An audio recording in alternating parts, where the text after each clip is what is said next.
Alcatraz, known ominously as the Rock, stood as America's impenetrable fortress, a maximum security federal prison isolated in the unforgiving waters of San Francisco Bay. For nearly 3 decades, it housed some of the nation's most dangerous criminals, its formidable walls and chilling reputation daring anyone to even dream of escape. The frigid, shark-infested currents and relentless tides made any attempt seem suicidal. Alcatraz was designed to break spirits and extinguish all hope of freedom. Yet, against all odds, on a fateful night in June 1962, a cunning plan would challenge the very notion of its invincibility, etching itself into history as the most audacious prison break ever conceived. The protagonists of this incredible tale were Frank Morris, a career criminal with an unusually high IQ, and brothers John and Clarence Anglin, 2 bank robbers with a history of escape attempts. Morris, a cunning strategist, was sent to Alcatraz after repeated escapes from other institutions. The Anglins, though less intellectual, were tough, resilient, and resourceful, sharing a deep bond and a burning desire for freedom. They were not hardened killers, but men driven by an innate defiance of confinement. Transferred to the Rock, these 3 individuals found themselves in cells strategically placed side by side, a proximity that would ignite a spark of collaboration and hope against the prison's overwhelming might. Frank Morris arrived at Alcatraz with a reputation for cunning and an IQ reportedly in the genius range. Unlike many inmates, Morris was a meticulous planner, observing every detail of his surroundings.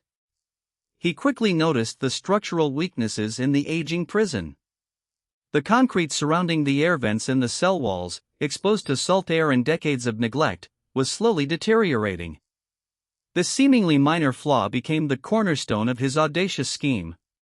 Morris understood that an escape from Alcatraz wouldn't be about brute force, but about exploiting the system's hidden vulnerabilities, a testament to his sharp intellect and unwavering determination to reclaim his freedom at any cost. Morris's keen eye had identified the perfect weakness: the ventilation grills in the back wall of each cell. These grills led to an unguarded utility corridor that ran along the entire cell block. Crucially, the concrete surrounding these openings was crumbling, softened by years of moisture and disuse. It was a flaw that had gone unnoticed by prison authorities, who relied on the prison's overall formidable reputation rather than meticulous structural inspections. For Morris and the Anglins, this wasn't just a crack in the wall, it was a potential gateway to freedom, a glimmer of hope in an otherwise hopeless existence, a silent invitation to exploit the very bedrock of Alcatraz's security. 4 months, the 3 men meticulously chipped away at the concrete surrounding their vent openings. The noise of their work was carefully masked by the loud accordion music played during recreation periods or the general din of the prison during the day. Each evening, after lights out, they would remove the loosened debris, disposing of it in clever ways, flushing small amounts down the toilet, scattering dust during yard time, or hiding it in their beds. The painstaking process required immense patience and discipline, ensuring no guard ever suspected their secret nightly construction project, maintaining a facade of normal prison life while a daring escape plan slowly took shape. Their arsenal was born of sheer ingenuity. Using discarded spoons painstakingly sharpened against concrete, they fashioned chisels. A stolen vacuum cleaner motor, modified with makeshift blades, became a crude but effective drill. Nail clippers were adapted for precision work, and fragments of saw blades scavenged from the prison workshop served to cut through metal. These weren't professional tools, but instruments of desperation, crafted with a resolve that defied their rudimentary nature. Each piece represented hours of clandestine effort, a testament to the prisoners' resourcefulness in turning everyday objects into instruments of their grand design, slowly carving their path to freedom. Perhaps the most ingenious element of their plan was the creation of dummy heads, designed to fool guards during their nightly rounds. Crafted from a mixture of soap, toilet paper, and paint, these crude but effective effigies were topped with real hair, meticulously collected from the prison barbershop floor. Placed in their beds, covered by blankets, these papier-mâché heads gave the illusion that the inmates were sleeping soundly, buying them precious hours to execute their escape. It was a psychological masterstroke, playing on the guards' routine in the low light of the cell block, a testament to the detailed planning that went into every facet of their bid for freedom. Once through the vent, the men found themselves in the narrow, dark utility corridor that ran behind the cell block. This hidden passageway, virtually unknown and unchecked, became their secret workshop and staging ground. From here, they could move freely, scaling pipes to access the cell block roof, and using the darkness and the hum of the prison machinery to cover their movements. The hours of painstaking chipping had opened a world of opportunity. This wasn't just an escape from their cells, it was an escape from the direct observation of guards, a crucial element in their meticulously choreographed flight.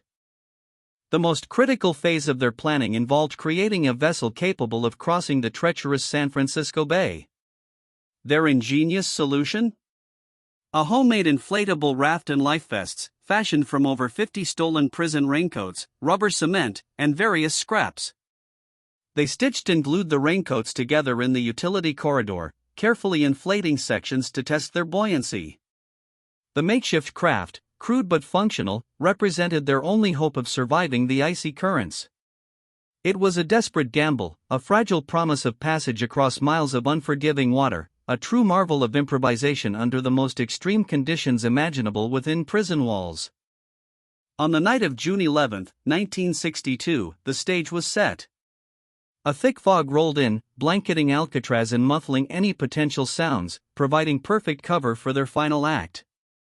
As the last guards completed their rounds and the prison settled into its nightly slumber, Frank Morris, John Anglin, and Clarence Anglin silently slipped from their cells. Their dummy heads lay undisturbed in their bunks, a final, chilling act of defiance. The meticulous planning of months culminated in these tense, silent moments as they entered the utility corridor, their hearts pounding with a mixture of terror and exhilarating hope. The impossible was finally within reach. The men painstakingly crawled through the narrow, dark vent openings, one by one, into the utility corridor. Here, they gathered their assembled tools, the dummy heads they'd leave behind, and their carefully constructed raft. The air was thick with dust and the smell of salt and decay. They moved like ghosts through the labyrinthine passages, every creak and shadow a potential reveal. Their journey behind the walls, a clandestine existence for months, was finally reaching its climax. Each foot of progress was a victory against the imposing structure, a step further away from the cells that had once been their inescapable tombs. From the utility corridor, they scaled a series of pipes to reach the cell block roof, emerging into the foggy, cool night air. Avoiding the searchlights that swept across the prison grounds, they navigated the rooftop, a perilous journey in itself. Their objective, a blind spot on the west side of the prison, where a drainage pipe offered a way down to the shoreline, a descent of some 50 feet. Using a makeshift rope fashioned from electrical cords and clothing, they rappelled down, their bodies scraped and bruised but their spirits soaring with the scent of freedom and the chilling proximity of the bay waters. Reaching the shoreline, the men worked quickly and silently to inflate their raincoat raft. The water of San Francisco Bay was notoriously cold, often dropping to temperatures that could induce hypothermia in minutes. The currents were strong and unpredictable, a formidable natural barrier. Despite the risks, they launched their fragile craft into the dark, churning waters around 1 a.m. Their destination was Angel Island, approximately 2 miles north. This final, desperate act marked their true plunge into the unknown, a battle against nature itself, with only their ingenuity and sheer will to survive as their guide across the vast expanse. The next morning, the prison awoke to an unsettling silence from cells 138, 152, and 154. During the 7:15 a.m. count, a guard noticed a dummy head in one of the beds, instantly realizing the ruse. The alarm was raised, and Alcatraz, the prison deemed inescapable, was in a frenzy. Wardens, guards, and federal agents converged on the empty cells, confronted by the shocking evidence of a carefully orchestrated escape. The discovery sent shockwaves not only through the prison system but across the entire nation, challenging the myth of Alcatraz's invincibility and initiating one of the largest manhunts in FBI history. The FBI swiftly launched an intensive investigation involving the Coast Guard, local police, and federal agents in a massive air and sea search across San Francisco Bay. Every island, every cove, every inch of shoreline was scoured for any sign of the fugitives or their homemade craft. The search was relentless, fueled by the embarrassment of a security breach at America's most famous prison. Yet, despite the unprecedented scale of the operation, days turned into weeks, and no trace of the men themselves was ever found, leaving investigators with fragments of evidence but no definitive answers to the ultimate question of their fate. Days after the escape, crucial pieces of evidence began to surface. A paddle, likely used by the inmates, was found floating near Angel Island. Then, a plastic bag containing personal effects belonging to Clarence Anglin, along with photographs, was discovered. Most significantly, remnants of the homemade raincoat raft and deflated life vests were found washed ashore near Angel Island in Alcatraz. These findings suggested the escapees had made it at least part of the way, but they also fueled speculation about their survival. Was this evidence of a successful landing, or did it signify a tragic demise in the cold, unforgiving waters? Decades later, in 2013, a startling development reignited the mystery. The San Francisco FBI office received a letter allegedly from John Anglin. The letter claimed he and Clarence had survived, but Frank Morris had died in 2008. The author offered to turn himself in for medical treatment, requesting a deal. Though forensic analysis of the handwriting was inconclusive, the letter raised tantalizing questions. Was it a genuine confession from a long-lost fugitive, or an elaborate hoax? The FBI continues to pursue leads, acknowledging the possibility, however remote, that the legendary escapees might have, against all odds, achieved their impossible freedom. Officially, the FBI maintains that Frank Morris and the Anglin brothers drowned in the bay. No bodies were ever recovered, a fact that feeds the enduring public fascination. The case remains open, an active investigation despite the passage of more than 6 decades. The absence of definitive proof of death, combined with the ingenuity of their escape and the circumstantial evidence suggesting survival, keeps the legend alive. Generations have debated their fate, making the Alcatraz escape a symbol of human will against insurmountable odds, a story where the lines between history and folklore beautifully intertwine, forever challenging the narrative of the inescapable prison. Proponents of the survival theory point to several factors. Experts have shown that if the escapees launched their raft at precisely 11:30 p.m., they could have used the ebbing tide to be carried towards Angel Island, and then potentially to the shores of Marin County by 5 a.m., avoiding the open sea. The discovery of their personal items near Angel Island supports this theory. Furthermore, the fact that their families reportedly received untraceable postcards and saw figures they believed to be the brothers in later years adds a compelling layer to the mystery.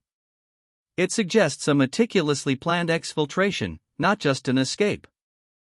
The escape of June 1962 was a significant factor in Alcatraz's closure less than a year later, in March 1963. The cost of maintaining the aging facility, combined with its damaged reputation as an escape-proof prison, finally sealed its fate. Today, Alcatraz stands not as a prison, but as a national park, a poignant monument to a bygone era of incarceration. Millions visit annually, drawn not just by its history, but by the lingering mystery of those 3 men who defied its walls. Their audacious escape remains a powerful narrative, a testament to human determination and a stark reminder that no prison, no matter how formidable, can completely crush the spirit of freedom. The 1962 Alcatraz escape isn't just a true crime story, it's an enduring legend, a testament to the human spirit's relentless pursuit of freedom, even from the most formidable confines. Whether Frank Morris and the Anglin brothers survived remains one of history's most tantalizing cold cases, a question that continues to captivate and challenge our understanding of what's truly possible. Their meticulous planning, ingenious tools, and daring execution cemented their place in popular culture. The Alcatraz escape serves as a powerful reminder that sometimes, the greatest mysteries are those that defy definitive answers, living on in the realm of speculation and legend, forever etched in the annals of criminal history.